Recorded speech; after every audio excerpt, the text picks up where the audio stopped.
कांग्रेस ने Rafale deal पर एक बार फिर से सवाल खड़े किए हैं। कांग्रेस के प्रवक्ता पवन खेड़ा ने आरोप लगाया कि राफेल डील में बड़ा घोटाला हुआ है। इस डील में कमीशनखोरी हुई है। खेड़ा ने कहा कि हमारी मांग है कि जो घोटाला हुआ है उसमें कमीशन किसको मिला उसकी जांच कराई जाए ताकि ये सामने आ सके कि सच्चाई क्या है।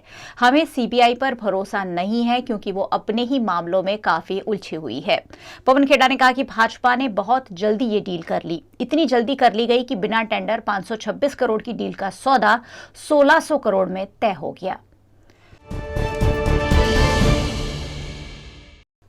कांग्रेस के सांसद राहुल गांधी और कांग्रेस की महासचिव प्रियंका गांधी वाड्रा ने भी ट्वीट कर इस मामले सरकार को घेरा है। राहुल ने राफेल डील पर लिखा कि जब सत्य साथ है तो फिक्र की क्या बात है। उन्होंने कांग्रेस कार्यकर्ताओं से अपील करते हुए कहा कि भ्रष्ट केंद्र सरकार के खिलाफ ऐसे ही लड़ते रहो। वहीं प्रियंका गांधी ने लिखा कि काले धन की सफाई का जुमला देकर भाजपा ने देश को लाइन में लगा दिया, लेकिन भाजपा राज में काले कारनामों को छुपाने जैसे कामों की लाइन लगी है।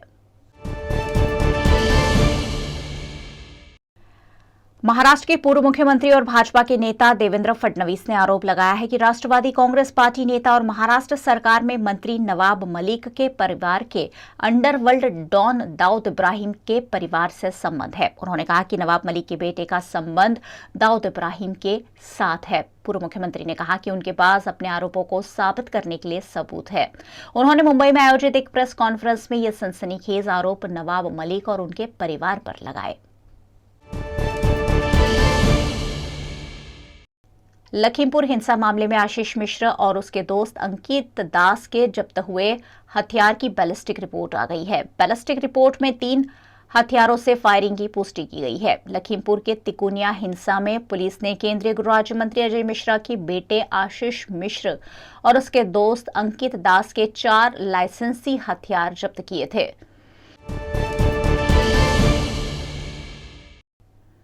पोर्नोग्राफी केस में जमानत मिलने के बाद राज कुंद्रा पहली बार अपनी पत्नी और एक्ट्रेस शिल्पा शेट्टी के साथ घूमने निकले हैं। हाल ही में वे शिल्पा के साथ हिमाचल में ज्वाला देवी और मां चामुंडा देवी मंदिर के दर्शन के लिए पहुंचे थे, जिसकी कुछ फोटोज और वीडियो सोशल मीडिया पर वायरल हो रही है। पॉर्न केस के बाद राज कुंद्रा की शिल्पा के साथ ये पहली पब्लिक अपीयरेंस है। अभिनेत्री पूनम पांडे एक बार फिर अपनी मैरिड लाइफ में लड़ाई झगड़े की वजह से चर्चा में आ गई है। एक्ट्रेस ने अपने पति सैम बॉम्बे को गिरफ्तार करवा दिया है। पूनम पांडे ने अपने पति सैम पर मारपीट का आरोप लगाया है। ऐसे में मुंबई पुलिस ने सैम को 8 नवंबर को गिरफ्तार किया और अदालत ने उसे 3 दिन की हिरासत में भेज दिया है।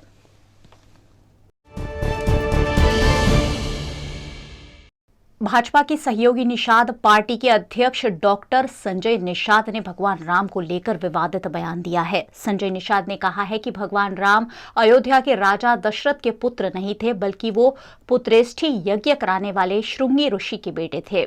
संजय निषाद का कहना है कि भगवान राम को राजा दशरथ का तथाकथित पुत्र कहा जा सकता है, लेकिन वो वास्तविक बेटे नहीं थे। संजय निषाद ने प्रयागराज में मीडिया कर्मियों से कहा कि राम दशरथ के नहीं बल्कि पुत्र प्राप्ति के लिए यज्ञ कराने वाले श्रृंगी ऋषि के बेटे थे। इस मामले पर असुद्दीन ओवैसी ने चुटकी लेते हुए कहा कि संघ प्रमुख मोहन भागवत तो डीएनए एक्सपर्ट है, उनको इस पूरे मामले पर सफाई देनी चाहिए। ओवैसी ने कहा कि संजय निषाद के मुताबिक भगवान राम का जन्म निषाद परिवार में हुआ था। भगवान राम राजा दशरथ के बेटे नहीं है। भारतीय जनता पार्टी और संघ के लीडर को इस मामले पर कुछ कहना चाहिए।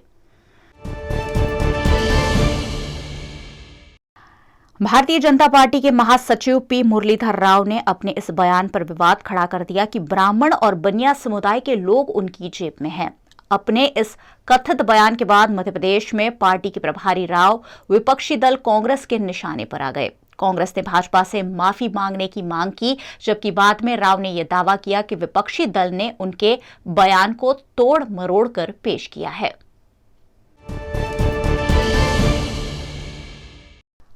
ब्राह्मण और बनियों को लेकर दिए गए बयान पर विवाद छिड़ गया है। मध्य प्रदेश के पूर्व सीएम और कांग्रेस नेता कमलनाथ ने इसे ब्राह्मण और बनियों का अपमान बताया है। उन्होंने ट्वीट कर कहा कि जो लोग सबका साथ सबका विकास का नारा देते हैं वो आज एक वर्ग को फोकस करने की बात कर रहे हैं और 2 वर्गों का खुलेआम अपमान कर रहे हैं।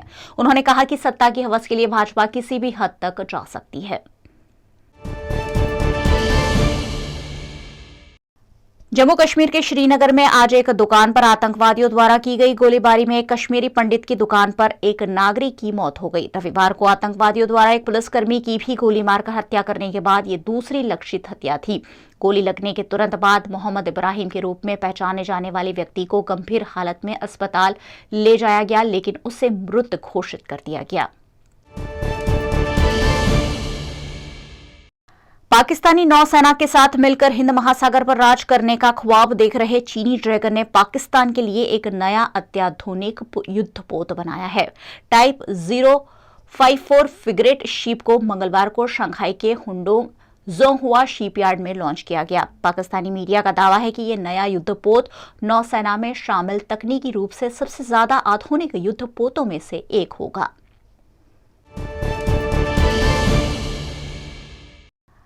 भारत में कोरोना के नए मामलों में लगातार गिरावट दर्ज की जा रही है। पिछले 24 घंटों में कोरोना वायरस के 10,126 नए मामले आए, जो कि पिछले 266 दिनों में सबसे कम है।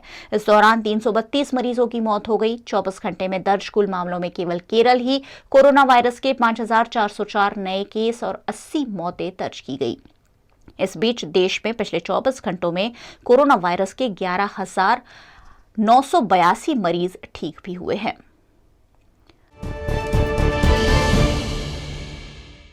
200 दिन बाद यानी करीब 6 महीने तक अंतरिक्ष में बिताने के बाद 4 अंतरिक्ष यात्री सोमवार रात पृथ्वी पर लौट आए हैं। वे अपने स्पेस एक्स कैप्सूल में मेक्सिको की खाड़ी में उतरे। जानकारी के मुताबिक स्पेस एक्स के चालक दल के 4 सदस्य अंतरिक्ष स्टेशन छोड़ने के ठीक 8 घंटे बाद पृथ्वी पर सुरक्षित लौट आए हैं।